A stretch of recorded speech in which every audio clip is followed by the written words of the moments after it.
Everybody thinks they need to lift heavy weights to develop monster level strength, but in reality, you can achieve insane levels of strength from the comfort of your own home with nothing but your own body weight. So today, I'm going to show you 5 amazing exercises that will help you unlock your true potential and become the strongest you've ever been in your life. And even if you don't think you're strong enough for these movements, don't worry, because Sensei Kevin will show you how to start training for these moves, even if you're starting from zero. Now, the first exercise is one that almost nobody does, but is severely underrated. If you want to unlock some massive Toji forearms and develop the crushing grip of a gorilla, you're going to want to start incorporating these into your routine. See, everybody knows dead hangs, right? It's a classic calisthenics move, but did you know that there is a progression that is levels above the regular dead hang? Take your hands, wrap them over the bar, kind of like you're grabbing it with your wrists, and once it's secure on the bar, drop into a dead hang, and now you have the best ultimate forearm exercise, false grip hangs. This simple modification makes normal dead hangs an absolute beast of a move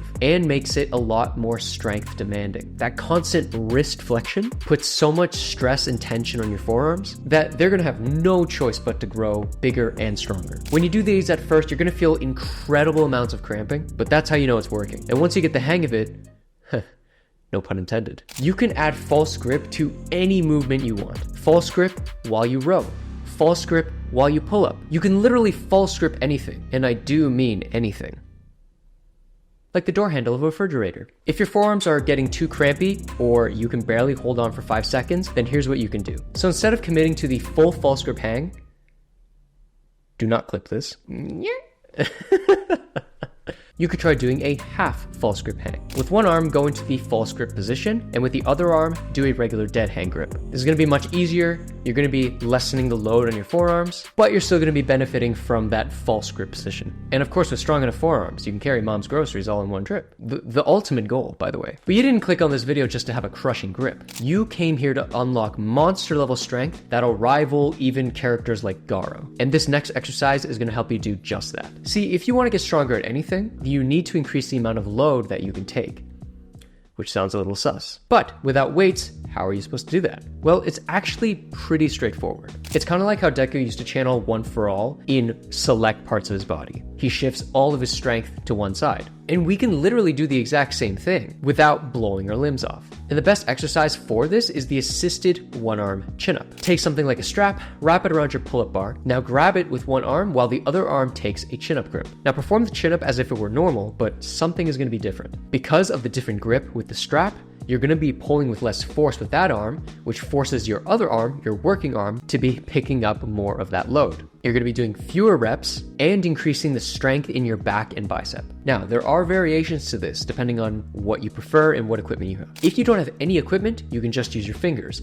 Try grabbing on with just 2 fingers, 1 finger, or even your pinky. But I think the best way to do it is with a resistance band. It helps with the initial part of the movement, and then it gets harder at the top of the movement. If you are struggling with this, I recommend a few things. 1, you can either grab higher on the strap, use a thicker resistance band, or use 3 fingers. All of that is going to make it easier to pull. Or if even that's too hard for you, you can try mixed grip chin-ups. This is going to help you get used to pulling unevenly and get you to build that initial foundational strength. But the thing is, taking more load isn't the only way to get stronger, because the next exercise is going to show us how we can unlock superhuman strength by just adjusting our body position. In fact, you can use this technique to get so strong that you start to float, and I'm only half joking. Imagine holding the bottom of a push-up position. Pretty easy, most people can do that, but now try shifting your body forward. As you start to do so, you can feel it gets significantly harder the more forward you go. And if you move forward enough, you start to levitate your feet and you are performing the 90-degree hold. The reason that this move is going to make you superhuman strong, like more than 90% of regular people, is all due to your center of gravity. As your center of gravity moves toward your hands and your feet start to do less work, your chest, shoulders, and triceps need to do even more. They need to push with even more force in order to keep yourself up. On top of that, this move is an isometric exercise, meaning you're resisting force and staying static the entire time. This creates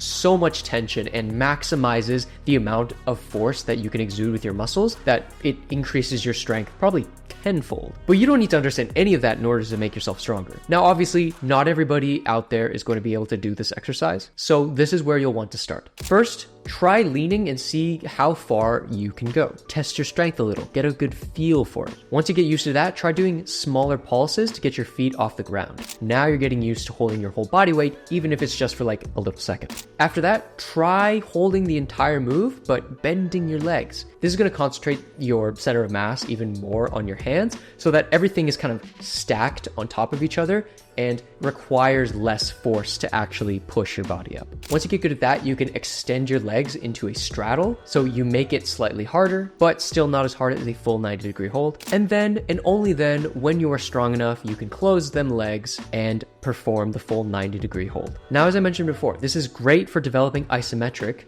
or static strength. But what about strength through range of motion?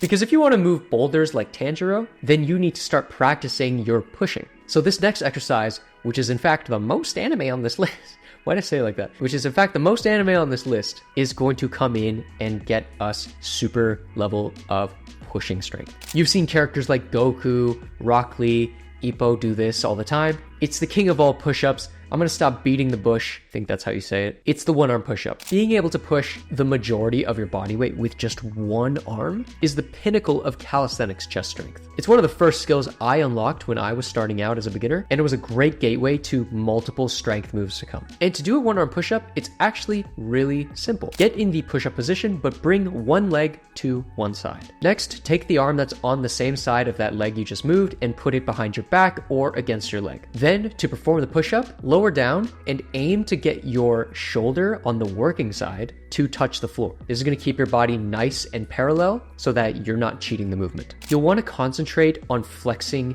your core so that your torso isn't twisting while you're pushing. And then just drive your hand into the floor, pushing yourself up, and boom, one arm push-up achieved. Now, as a beginner, this is going to seem very daunting. So here is exactly how I got started and how you can get started. The first progression you'll want to try is archer push-ups. They mimic the one-arm push-up, but now you have a supporting arm. Your working arm's got a buddy now. Thus, not as demanding, you don't have to push with much force. If you're finding those too difficult, you can always bend the supporting arm a little bit, or you can practice uneven push-ups. This is going to help your body get used to pushing unevenly and using more force on one side than the other. Once you get more comfortable with some of those progressions, you can actually start practicing the form of the one-arm push-up without actually doing the one-arm push-up. You can do one-arm push-up negatives. You can even do elevated one-arm push-ups. Either one you choose, you're going to be developing a much stronger chest without fail. But for true monster strength, we need to look past just horizontal pushing. Just take a look at one of the greatest monsters in all of anime, Eren Yeager. And I'm not talking about his war crimes, his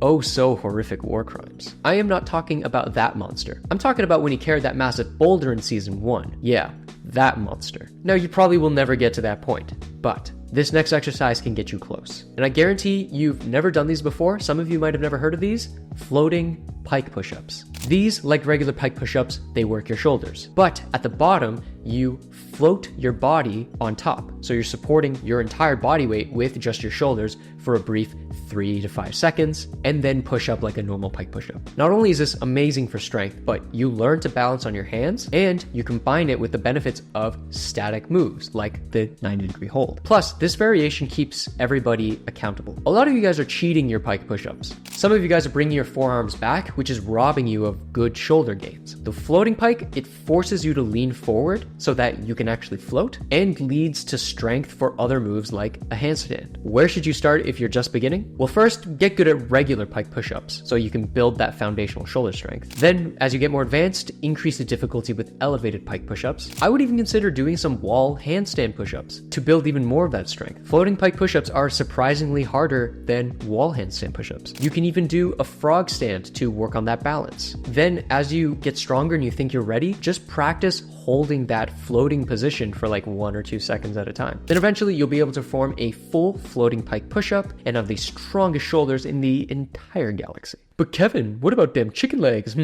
Well, you're right. Strength isn't just about the upper body. We do have to focus on the legs as well. But one of the most challenging things about calisthenics is the limited training we have with legs. Luckily, there is one exercise that I always recommend to develop those incredibly strong legs, and that is shrimp squats. You may have seen pistol squats, but I would argue that these are far better for strength. And why do I say this? Because the shrimp squat requires you to hold your off leg. So the amount of momentum you could generate via a pistol squat would be significant significantly less. Not only that, but you have to go super slow in the eccentric, otherwise you bump your knee and that's gonna hurt pretty bad. Now, I would still recommend doing pistol squats. In fact, you should probably get really good at assisted pistol squats if you want to do well with shrimp squats. But if you're not at that level yet, then consider doing single leg step-ups. These require no extra balance if you use a wall, and they're also a pretty good move for getting stronger legs without weights. But Kevin, I don't just want strong legs, I want big legs.